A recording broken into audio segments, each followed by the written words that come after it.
Undefeated. Goes out. Oh, good uppercut. Oh, Davis's wrist feeling. Wow. There you go. There was no boxer that had a career as promising as Ike Ibeabuchi. He was dubbed everything from the most dangerous man in boxing to the Nigerian Mike Tyson. Undefeated and unstoppable, Ike seemed destined for greatness, with a shot at the world heavyweight title within his grasp. However, his dreams were shattered and he fell into a dark spiral, spending most of the last 24 years behind bars, haunted by his demons and delusions. Join us in this video as we explore the impressive career of boxing's undefeated puncher, Ike Ibeabuchi. Early life and boxing career. Born in Nigeria, Ike came to the U.S. in 1993, inspired to box after witnessing his childhood hero Mike Tyson's upset by James "Buster" Douglas in 1990. He quickly made a name for himself, turning pro after a successful amateur career and racking up a 16-0 record. However, it was his 17th fight against David the Terminator Tua that put him on the map. Their battle of unbeaten prospect set a CompuBox record for heavyweight punches thrown with a staggering 1,730 combined blows. Ike's unanimous decision win against the pre-fight favorite made him an instant contender. Ike's professional record boasted an impressive 20-0 with 15 knockouts, and his most outstanding performance came in 1999 when he pulverized the previously unbeaten Byrd, who later became a two-time world heavyweight champion.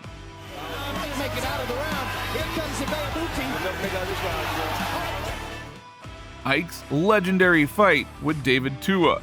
Fans were served an unexpected instant classic when Ibeabuchi and Tua collided in a legendary bout in Sacramento, California on June 7, 1997.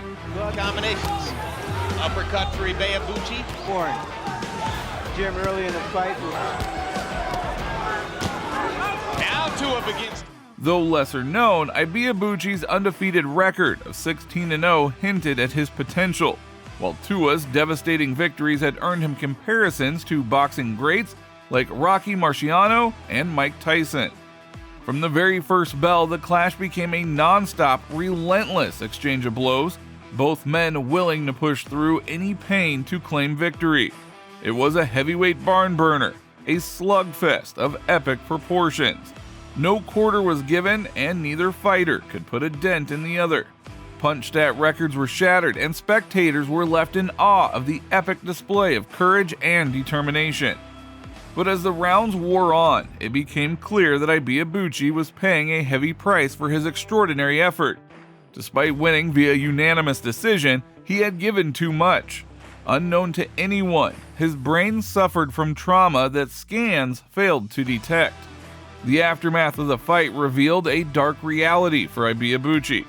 He began experiencing headaches and disturbing hallucinations, hearing voices, and believing that he was being followed by demons. While some fighters are knocked out and recover, Ibeabuchi's brain endured a prolonged assault from Tua's powerful blows, causing irreversible damage. His life spiraled into madness, and he later faced legal troubles, leaving behind the promising career he had once had. His once promising career was forever marred by the psychological devastation inflicted during that brutal 36-minute battle against Tua. Ike's life woes. Amidst his rising success, the warning signs of inner turmoil grew increasingly evident. Months after the Tua fight, Ike kidnapped his ex-girlfriend's 15-year-old son and crashed his car into a concrete pillar, a desperate act that the courts later concluded as an attempted suicide. He spent 120 days in prison and paid a hefty civil settlement for the injuries the teenager suffered in the crash. His boxing career resumed after a 13-month delay, and in 1998 he scored 2 KO wins. However, the darkness in Ike's life escalated with his assault of a young escort in Las Vegas, leading to sexual assault allegations. Deemed incompetent to stand trial due to bipolar disorder, he was sent to a state-owned facility. Eventually, Ike was sentenced to a lengthy prison term for battery with intent to commit a crime and attempted sexual assault. Rumors of his possible release and an unlikely boxing comeback occasionally surfaced in the following years. In 2015, after 16 years behind bars, some even speculated that the still fit 42-year-old might fight on the undercard of a Manny Pacquiao bout.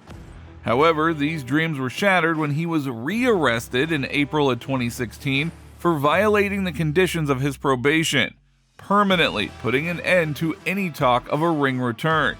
Ring magazine once labeled Ike Ibeabuchi boxing's most dangerous man, praising his power, stamina, skills, and seemingly invincible chin. Yet tragically, he proved to be even more dangerous outside the ring, a tormented soul consumed by his inner demons. His tale remains a cautionary reminder of the fragility of fame and the importance of addressing mental health issues, even in the brutal world of professional boxing.